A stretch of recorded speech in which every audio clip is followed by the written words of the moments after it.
समय मैं तस्वीरें आपको दिखाता हूं सीधे हिमाचल प्रदेश विधानसभा से। और ये जो बागी विधायक थे, कांग्रेस पार्टी के विधायक थे जो पंचकुला चले गए थे, वो विधायक यहां पर आपको नजर आ रहे हैं, विधानसभा में प्रवेश कर रहे हैं। ये वही विधायक हैं जो पिछले 24 घंटे से कांग्रेस पार्टी के संपर्क में नहीं थे। कांग्रेस पार्टी के व्हिप जो उन्होंने जारी किया था, हालांकि वो राज्यसभा में नहीं कर सकते थे, फिर भी कांग्रेस पार्टी की जो लाइन थी जिसको वोट देने के लिए बोला गया था उसको छोड़ करके और भारतीय जनता पार्टी के उम्मीदवार हर्ष महाजन को उन्होंने वोट दिया, जिसके बाद हर्ष महाजन की जीत हुई।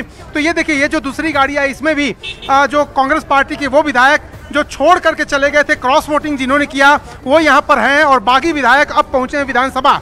तो अब इनके पहुंचने के बाद रणनीति क्या होगी, इनके पहुंचने के बाद संख्या बल क्या होगा, इनको किस तरह से विधानसभा अध्यक्ष ट्रीट करेंगे, क्या ये जवाब देते हैं कांग्रेस पार्टी ने जो इनको नोटिस जारी किया है, उन सब बातों पर नजर रहेगी। देखिए, ये जो विधायक हैं आपको न्यूज़ 18 इंडिया के कैमरे पर दिखाई दे रहे हैं, सारे विधायक जो 6 विधायक थे और 3 निर्दलीय थे, वो सब यहाँ पर देखिए विधानसभा के अंदर जा रहे हैं। हिमाचल विधानसभा भवन जो है वहां की तस्वीरें मैं आपको दिखा रहा हूं।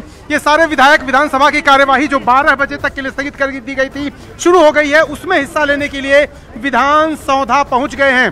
तो ये जिस पर सबकी नजर थी, जो विधायक ढूंढे जा रहे थे लगातार कि कहां है वो विधायक, 6 जो कांग्रेस के विधायक थे, 3 जो निर्दलीय विधायक थे, वो सारे विधायक कहां हैं, वो सारे विधायक क्या कर रहे हैं, उनका रुख क्या होगा और वो उनकी आगे की रणनीति क्या होगी, वो सब आप देखिए तस्वीरों में। यहाँ पर आपको विधानसभा में प्रवेश करते हुए ये विधायक दिखाई दिए। अभी आपको लगातार मैं तस्वीरें दिखा रहा हूँ, देखिए विधानसभा की तस्वीरें हैं और ये सारे विधायक अब अंदर जा चुके हैं।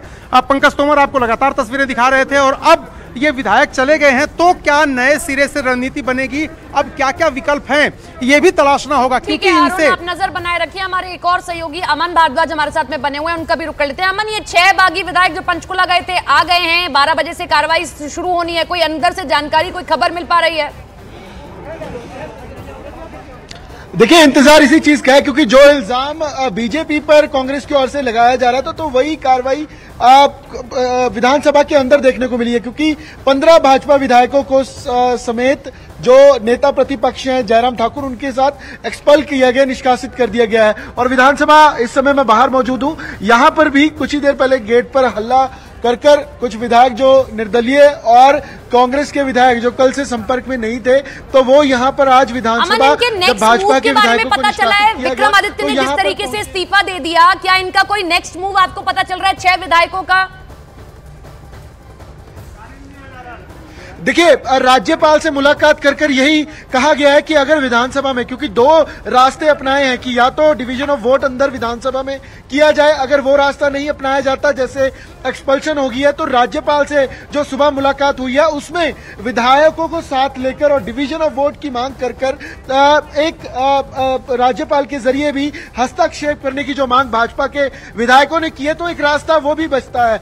अगर यहां पर निष्कासन के बाद भाजपा विधायकों के बाद डिवीजन ऑफ वोट नहीं मिलता है या समर्थन नहीं भाजपा के हक में होता है, तो राज्यपाल दफ्तर एक जरिया जरूर है भाजपा के पास, क्योंकि उनके द्वारा मांग की गई है कि मिनॉरिटी में कांग्रेस अब आ चुकी है, विधायक उनके समर्थन में है, तो राज्यपाल अगर हस्तक्षेप करते हैं और जिसकी उम्मीद ज्यादा नजर आ रही है अब, तो उसके बाद कहीं ना कहीं एक मेजोरिटी साबित करने के लिए भाजपा के पास राह जरूर बचता है। और ये अगर बजट सेशन में, क्योंकि बजट सेशन के अंदर कॉन्फिडेंस मोशन नहीं लाया जा सकता, बजट पर वोटिंग पर डिवीजन ऑफ वोट की मांग की गई है, तो हो सकता है कोई स्पेशल सेशन या राज्यपाल के जरिए राज्यपाल के पास बहुमत अपना एक तरीके से भाजपा के विधायक साबित करने में समर्थ हो और सिद्ध हो, तो वो जरूर देखने वाली बात रहेगी। लेकिन जिस तरीके से विक्रमादित्य ने इस्तीफा यानी कि इधर कुआं उधर खाई वाली स्थिति कांग्रेस के लिए इस वक्त बन चुकी है। इन सबके बीच में एक बड़ी खबर आ रही है, कांग्रेस विधायकों की बगावत के बाद कांग्रेस आलाकमान ने हिमाचल प्रदेश के सीएम सुक्खू को हटाने की तैयारी कर ली है, ये सूत्र हमारे कह रहे हैं।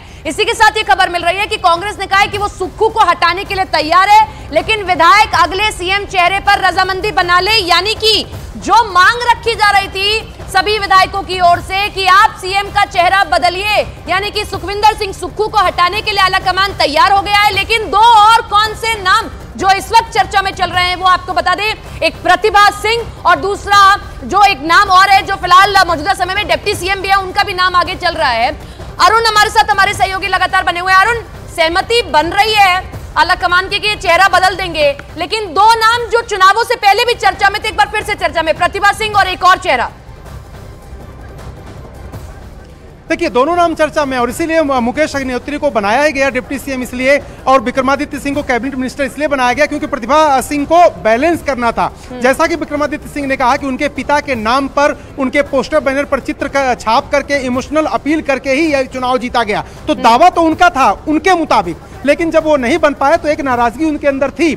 लेकिन प्रतिभा सिंह ने जिस तरह से कल ये बयान दिया कि विधायकों में नाराजगी है, राजेंद्र राणा जो इतने वरिष्ठ नेता हैं, हर्ष महाजन खुद कभी अहमद पटेल कहे जाते थे हिमाचल प्रदेश के, ये सारे नेता कांग्रेस के पुराने नेता हैं। लेकिन सुक्खू ने क्या किया, सुक्खू ने पूरी सत्ता का एक केंद्रीकरण अपने हाथ में करने की जो कोशिश की, हाथ से अब रेत उनके फिसलने लगी। जब तक वो कर पाए। अब ये राज्यसभा का जो चुनाव था वो ब्रेकिंग पॉइंट था, अब वो हाथ से उनके रेत फिसल रही है। लेकिन कांग्रेस आला कमान के सामने मुश्किल है, कोई कंसेंसस कैंडिडेट ऐसा हो जिस पर प्रतिभा सिंह भी, विक्रमादित्य सिंह भी हामी भर दें, जिस पर राजेंद्र राणा भी हामी भर दें, और सुक्खू का भी हामी भरना जरूरी है। देखिए सुक्खू अकेले नहीं है, वो मंत्री मुख्यमंत्री भले हैं लेकिन अकेले नहीं, उनके भी कुछ समर्थक विधायक हैं, उनकी राय भी जरूरी है। तो कांग्रेस आला कमान जल्दबाजी में फैसला लेके ये नहीं चाहता कि जो आज परिस्थिति उत्पन्न हुई है 10 दिन बाद फिर वही परिस्थिति उत्पन्न हो जाए। इसलिए जो ये तो जनवरी में ही हो गया था, विक्रमादित्य सिंह के 2 मंत्रालय हैं उनसे ले लिए गए थे, ये पटकरा तो जनवरी में ही लिख दी गई थी जब मंत्रिमंडल विस्तार हुआ, तभी समझ जाना चाहिए था आलाकमान को दिल्ली में बैठ के।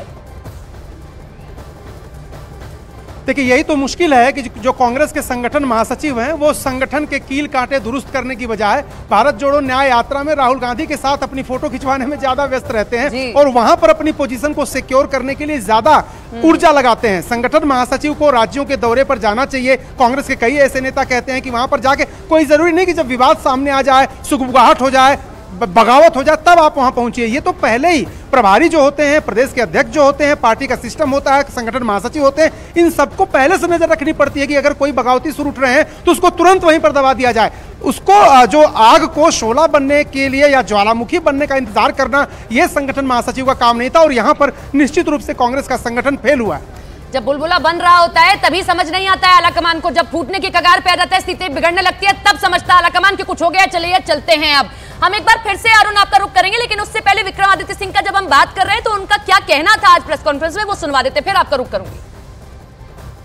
तरीके से मैं ये कहना चाहता हूं कि मैं अपने पद से जो है वो अपना इस्तीफा मुख्यमंत्री जी को और राज्यपाल जी को, जैसे भी जो भी प्रोसेस है उस तरीके से सौंप रहा हूँ।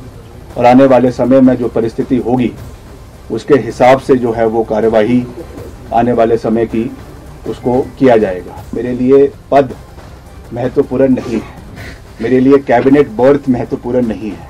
For me the most important thing is the relationship with the people of Himachal Pradesh. और वो किसी पद से नहीं आता है, वो एक विश्वास लोगों के साथ होता है। मगर जिस तरीके की व्यवस्था पिछले 1 साल के अंदर सरकार के अंदर रही है, उसमें जो घटनाक्रम हुए हैं, जो विधायकों के साथ कहीं ना कहीं अनदेखी हुई है, कहीं ना कहीं जो विधायकों की आवाज़ को दबाने की कोशिश की गई है, आज उसका परिणाम है कि हम इस कगार के ऊपर जो है वो खड़े हुए हैं। प्रदेश के अंदर जो फिस्कल मिसमैनेजमेंट हुई है वो हमारे सामने है, जो गवर्नेंस सरकार की रही है वो हमारे सामने है।